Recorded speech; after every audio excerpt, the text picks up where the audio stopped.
हरे कृष्ण कृष्ण कृष्ण हरे हरे, हरे राम राम राम हरे हरे। वंदे बोधमयं नित्यं गुरुं शङ्कररूपिणं, यमाश्रितो हि वक्रोऽपि चन्द्रः सर्वत्र वन्द्यते। भक्ति भक्त भगवंत गुरु चतुर्णाम बपु एक, तिनके पद वंदन किए नासै विघ्न अनेक। नारायण कृष्णं नारायणं वन्दे कृष्णं वन्दे ब्रजप्रियं, कृष्णं द्वैपायनं वन्दे कृष्णं वन्दे पृथासुतम्। समुपस्थित सभी दिशाओं के स्वामी, मेरे आराध्य नारायण एवं भगवत चरण अनुरागी वृंद, आज मैं पुनः श्रीमद् भागवत के महात्म्य में प्रवेश कर रहा हूँ। हम सभी विगत दिनों से केवल मूल मात्र हिंदी सुनते आए हैं और उसी कड़ी को आज हम आगे बढ़ाते हुए हम लोग आज 6ठ अध्याय में हैं। 5 तक हम लोग सुन चुके हैं। आज हम लोग इनका श्रवण करेंगे। जानते हैं कि हम लोग श्रवण करते हैं, फिर मनन करते हैं और फिर निधिध्यासन करते हैं। ये करना बहुत ज़रूरी होता है। यदि ऐसा करने से हम लोगों को पूर्ण फल की प्राप्ति होती है। तो आइए पुनः हम लोग राधा कृष्ण के युगल चरण कमलों में मैं मुक्तेश्वर प्रणाम निवेदित करता हूँ एवं समस्त जो सुधी वृंद हैं उनके चरण कमलों में मेरा प्रणाम। हम लोग भागवत कथा के 6ठ अध्याय जो कि सप्ताह यज्ञ की विधि है उनका हम लोग श्रवण करेंगे। आइए हम लोग श्रवण करते हैं। तो हम लोग शुरू करते हैं। कुमाराऊचुः अथो ते संप्रवक्ष्यामः सप्ताह श्रवणे विधिं, सहायैर्वसुभिश्चैव प्रायः साध्यो विधि स्मृतः। अर्थात शनकादि कहते हैं, नारद जी अब हम आपको सप्ताह श्रवण की विधि बताते हैं। यह विधि प्रायः लोगों की सहायता और धन से साध्य कही गई है। पहले तो यत्पूर्वक ज्योतिषियों को बुलाकर मुहूर्त पूछना चाहिए तथा विवाह के लिए जितने धन का प्रबंध किया जाता है उतने ही धन की व्यवस्था इसके लिए करनी चाहिए। कथा आरंभ करने में भाद्रपद, आश्विन, कार्तिक, मार्गशीर्ष, आषाढ़ और श्रावण यह 6 महीने श्रोताओं के लिए मोक्ष की प्राप्ति के कारण है। नभस्य हमारे व्यास जी कहते हैं, नभस्य आश्विनोर्जौ च मार्गशीर्षः शुचिर्नभाः एते मासाः कथारंभे श्रोतॄणां मोक्ष सूचका। जो श्रोतृणाम है, जो सुनने वाले लोग हैं, वो मोक्ष के सूचक हैं। अर्थात मोक्ष सूचका, उन्हें मोक्ष की प्राप्ति होती है सुनने वाले को। इसलिए इन 6 महीने में श्रवण करना चाहिए। देवर से इन महीनों में भी भद्रा व्यक्तिपात आदि कुयोगों को सर्वथा त्याग देना चाहिए तथा दूसरे लोग जो उत्साही हों उन्हें अपना सहायक बना लेना चाहिए। फिर यत्नपूर्वक देश देशांतरों में यह संवाद भेजना चाहिए कि यहाँ कथा होगी। सब लोगों को सपरिवार पधारना चाहिए। स्त्री और शूद्र आदि भगवत कथा एवं संकीर्तन से दूर पड़ गए, उनको भी सूचना हो जाए, ऐसा प्रबंध करना चाहिए। देश में जो विरक्त वैष्णव और हरि कीर्तन के प्रेमी हों उनके पास निमंत्रण पत्र अवश्य भेजें। उन्हें लिखने की विधि इस प्रकार बताई गई। महानुभाव, यहाँ 7 दिन तक सत्पुरुषों का बड़ा दुर्लभ समागम रहेगा और अपूर्व रसमयी श्रीमद् भागवत की कथा होगी।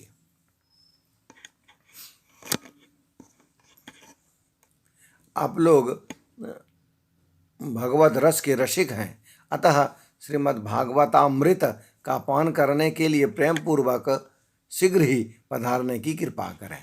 यहाँ आपको विशेष अवकाश न हो तो भी एक दिन के लिए तो अवश्य आ ही सकते हैं, और आने की कृपा भी करना चाहिए आपको, क्योंकि यहाँ का तो एक क्षण भी अत्यंत दुर्लभ है। इस प्रकार विनय पूर्वक उन्हें निमंत्रित करें और जो लोग आए हैं उनके लिए यथोचित निवास स्थान का प्रबंध करें। कथा का श्रवण किसी तीर्थ में, वन में अथवा अपने घर पर भी अच्छा माना गया है। जहाँ लंबा चौड़ा मैदान हो वहाँ कथा स्थल रखना चाहिए। भूमि का शोधन, मार्जन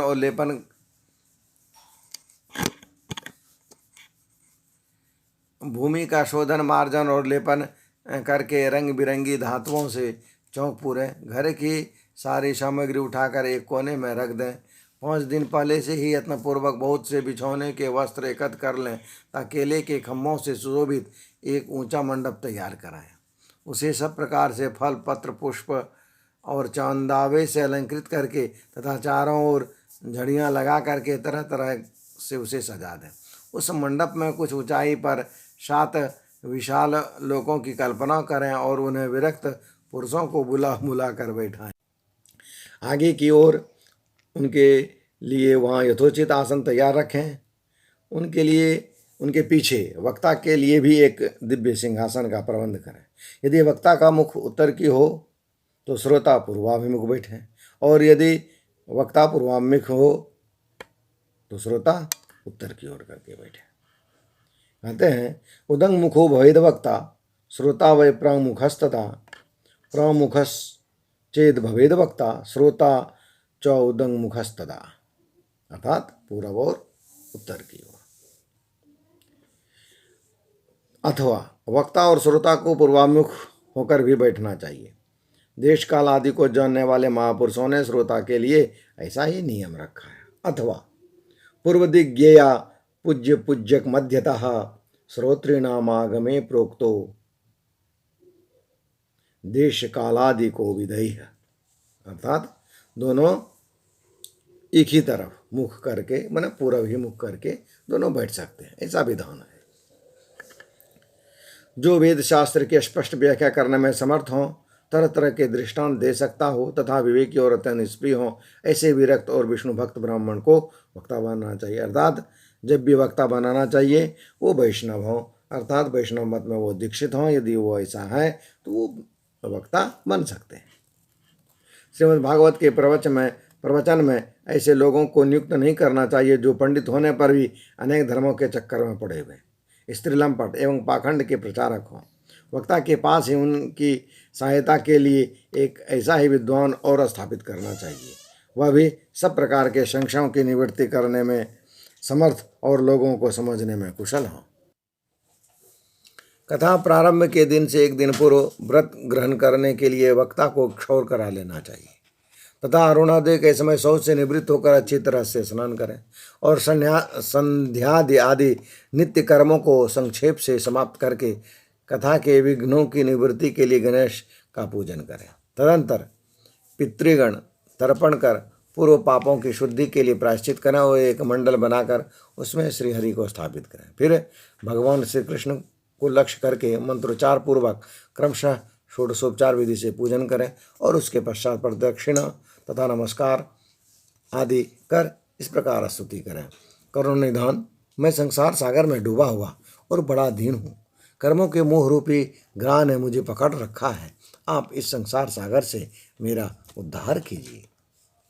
संसार सागरे मगणम दीनं मां करुणानिधे कर्म भोग गृहीतांगम माम उद्धर भवार्णवात। नहीं, माम उद्धर, मेरी आप उद्धार करें। कहाँ से? इस भाव सागर से। इसके पश्चात धूप दीप आदि सामग्रियों से श्रीमद् भागवत की बड़े उत्साह और प्रीतिपूर्वक विधि विधान से पूजन करें। फिर पुस्तक के आगे नारियल आदि रखकर नमस्कार करें और प्रसन्न चित्त से इस प्रकार स्तुति करें। श्रीमद् भागवत के रूप में आप साक्षात श्री कृष्णचंद्र ही हैं, विराजमान हैं। नाथ, मैंने भवसागर से छुटकारा पाने के लिए आपकी शरण ली है। मेरा यह मनोरथ आप बिना किसी विघ्न के संगोपांग पूरा करें। केशव, मैं आपका दास हूँ। इस प्रकार दीन वचन कहकर फिर वक्ता का पूजन करें, उसे सुंदर वस्त्र से अलंकृत करें और फिर पूजा के पश्चात इस प्रकार स्तुति करें। सुख स्वरूप भगवान आप समझाने की कला में कुशल और सब शास्त्रों में पारंगत है। कृपया इस कथा को प्रकाशित करके मेरा अज्ञान दूर करें। फिर अपने कल्याण के लिए प्रसन्नतापूर्वक उनके सामने नियम ग्रहण करें और 7 दिनों तक यथाशक्ति उसका पालन करें। कथा में विघ्न न हो इसके लिए 5 ब्राह्मणों को और वरण करें। वे 12 अक्षर मंत्र द्वारा भगवान के नामों का जप करें। फिर ब्राह्मण अन्य विष्णु भक्त एवं कीर्तन करने वाले को नमस्कार करके इसकी पूजा करें और फिर आज्ञा पा करके स्वयं आसन पर बैठ जाएं। जो पुरुष लोक संपत्ति, धन, घर और पुत्रादि की चिंता छोड़कर शुद्ध चित्त से केवल कथा में ही ध्यान रखता है, उसे इसके श्रवण का उत्तम फल मिलता है। बुद्धिमान वक्ता को चाहिए सूर्योदय से कथा प्रारंभ करके 3:30 प्रहर तक मध्यम स्वर से अच्छी तरह कथा वांचे। दोपहर के समय 2 घड़ी तक कथा बंद रखें। उस समय कथा के प्रसंग के अनुसार वैष्णवों को भगवान के गुणों का कीर्तन करना चाहिए, व्यर्थ बातें नहीं करनी चाहिए। कथा के समय मलमूत्र के वे को काबू में रखने के लिए अल्पाहार सुखकारी होता है, इसलिए श्रोता केवल एक ही समय हविष्यान्न भोजन करें। यदि शक्ति हो तो 7 दिन निराहार रहकर कथा सुने अथवा केवल घी या दूध पी करके सुखपूर्वक श्रवण करें अथवा फलाहार या एक समय एक अन्न का ही भोजन करें, जिससे जैसा नियम सुविधे से सध सके उसी को कथा श्रवण के लिए ग्रहण करें। मैं तो उपवास की अपेक्षा भोजन ग्रहण करना अच्छा समझता हूँ, यदि वह कथा श्रवण में सहायक हो। यदि उपवास से श्रवण में बाधा पहुँचती हो तो वह किसी काम का नहीं है। कहा गया है कि भोजनं तो वरम मन्ये कथा श्रवण कारकम नोपवासो वरः प्रोक्तः कथा विघ्न करो। यदि कथा में विघ्न हो रहा हो भोजन करने से तो वैसा नहीं करना चाहिए, और यदि कथा में विघ्न नहीं है, सहायक है, तो आराम से भोजन करके आप कथा सुने, इसमें कोई विशेष बात नहीं। नारद जी, नियम से सप्ताह सुनने के लिए पुरुषों के नियम सुनिए। विष्णु भक्त की दीक्षा से रहित पुरुष कथा श्रवण का अधिकारी नहीं है, अर्थात जो दीक्षित है वो अधिकारी है।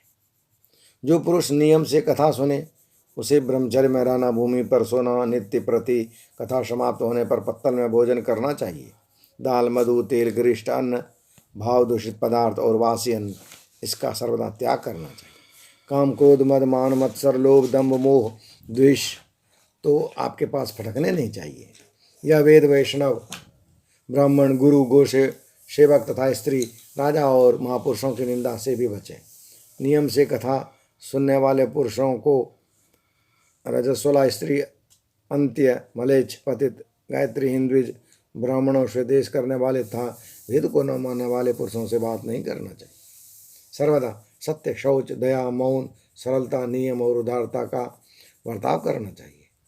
धनहीन, क्षय रोगी, किसी अन्य रोग से पीड़ित, भाग्यहीन, पापी, पुत्रहीन और मुक्षु भी यह कथा श्रवण कर सकता है, इसमें किसी का बाधा नहीं है।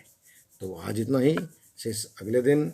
हरे कृष्ण कृष्ण कृष्ण हरे हरे, हरे राम राम राम हरे हरे। श्री राधा कृष्ण चरणार्पण मस्तु। राधे राधे।